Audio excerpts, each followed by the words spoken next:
Hi, this is Mary from the Rebuilding Faith online community.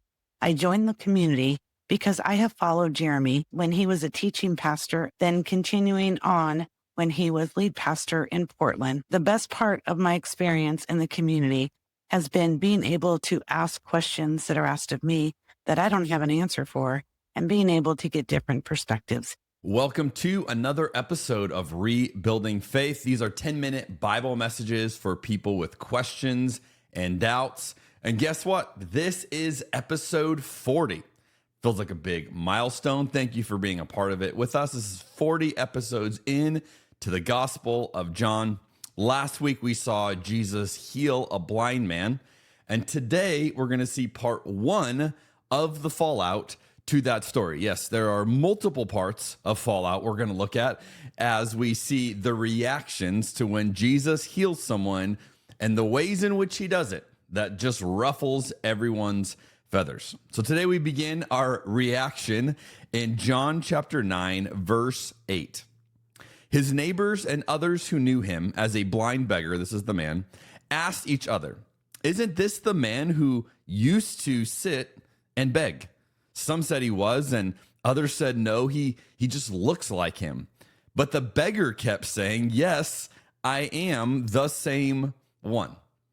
See, this is what happens when we other people. They are talking about this man as if he's not there, that he has just become this fixture on the side of the road that they used to see, but now they're so used to him being there that they don't acknowledge him. They're not even listening to him. This is a reminder that there are no voiceless people. We often think that there are people without a voice. We need to speak for them. But it's more accurate to say that there's no one that's voiceless. There are just voices we choose not to listen to. And now our social media platforms are making this even intensified, right? There are voices that we are kept from hearing, voices that we are sent instead. And it's become even more difficult to listen to all of the people around us. I've watched this play out just on a more personal note with the city of Portland recently. If you've watched how the news has handled this, the administration right now is making the argument that Portland is out of control, that it is this raging city of violence and chaos. In fact, one of the actual phrases from the government was, "This is radical left's reign of terror" about Portland, about what's going on in Portland. Now, because I live there, I follow a bunch of people who live in Portland and are showing the reality and are showing this is what it's actually like. And a number of them have commented that they're not even able to tag Portland anymore on social media apps like TikTok, because evidently these algorithms are not wanting you to see what Portland is really like if you don't already have a connection to it. And I've watched this recently. Again, I don't know if you've seen these, but there are people in inflatable suits standing up to ICE agents. What became known online as the Portland Frog has recently been spotted on a near daily basis, sticking out like a sore thumb during clashes between federal agents and anti-ICE protesters. The goofy-looking frog has since been facing off with police and even getting pepper sprayed in the air vent of his costume in one viral clip. The viral protester has garnered so much attention that others in Portland have begun to wear their own inflatable costumes, even with a few clones. It is a strategy to cut the narratives of the Trump administration, which says we are extremely violent. No, we are protesting, but with humor, the Portland Frog said, according to French outlet Le Monde. This reminds me, when I lived there in 2020, I remember when a lot of the rioting started to happen, people would call me and would say, "Are you okay?"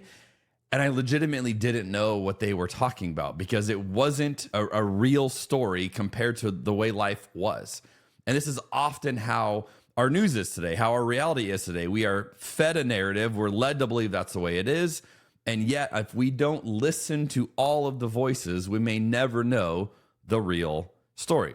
So they're trying to dig in to this man who was blind and now he's healed, trying to figure out what's the real story. Verse 10, they asked, "Who healed you? What happened?" Well, he told them, "The man they called Jesus made mud and spread it over my eyes, and he told me, 'Go to the pool of Siloam and wash yourself.'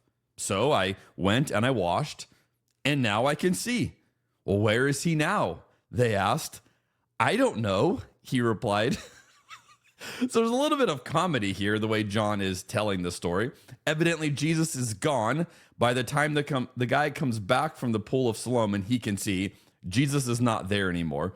And I love this element of how Jesus often healed people, that you could be healed by Jesus and not even fully understand who Jesus was. It wasn't a reward. His healings weren't rewards for believing all the right things about him.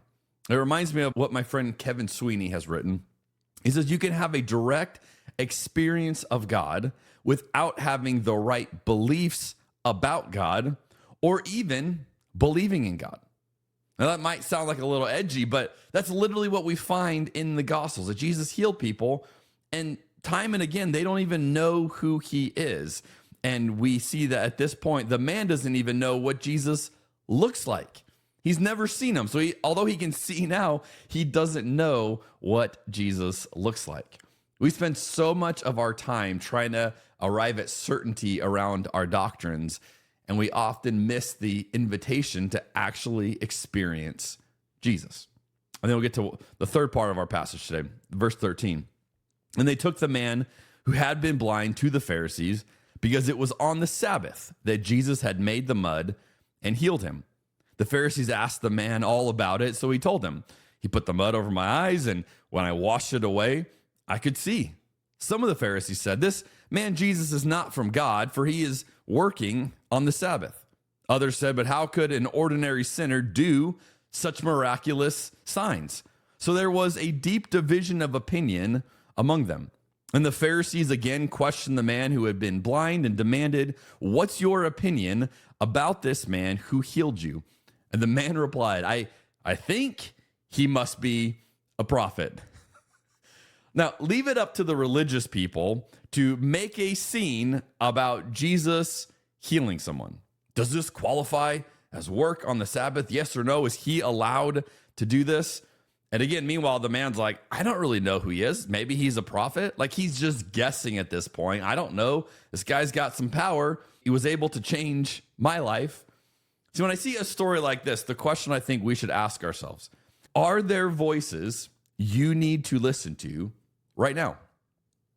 Like when we see this man and the way he is treated, it's a reminder for us that there are these people all around us. So are there voices you need to listen to right now? But perhaps you're not seeing them. Now, there can be a variety of reasons why you're not seeing them, but one of the reasons I have found in today's technology is that we are fed a certain angle, a certain narrative, and oftentimes you get locked into one side of the story, and that's the only version of the story you hear from that point on. One of the best tools that I have found recently, it has been so helpful for me, and I've recommended this to a number of people, is a resource called Ground News. You can find this online at ground.news, and this is a way of getting news that shows you how it's being reported by all different news outlets. And so it's going to show you how many on the left are reporting this, how many on the right are reporting it. They'll weigh it. They'll compare the different narratives, how factual all these different articles. And so it's showing you things that you may not see otherwise. In fact, they have part of it it's called the blind spot report, where they're going to show you articles that depending on where you land on the aisle, you may be unaware of. And I have found this to be so helpful. We need more resources like this to help us realize what is actually happening around us. Now, I think there are lots of blind beggars sitting on the side of the road, and they have become fixtures to our eyes. We have forgotten how to see them, but Jesus always sees them. I want to remind you, we saw this last week. Here's how this whole story began, with this phrase in John 9:1. As Jesus was walking along, he saw a man. That's it. That's the prompt for this entire chapter, for this entire story. As he was walking along, Jesus saw a man. The question for you and I is, will we be able to see him too? I'll see you next week on Rebuilding Faith.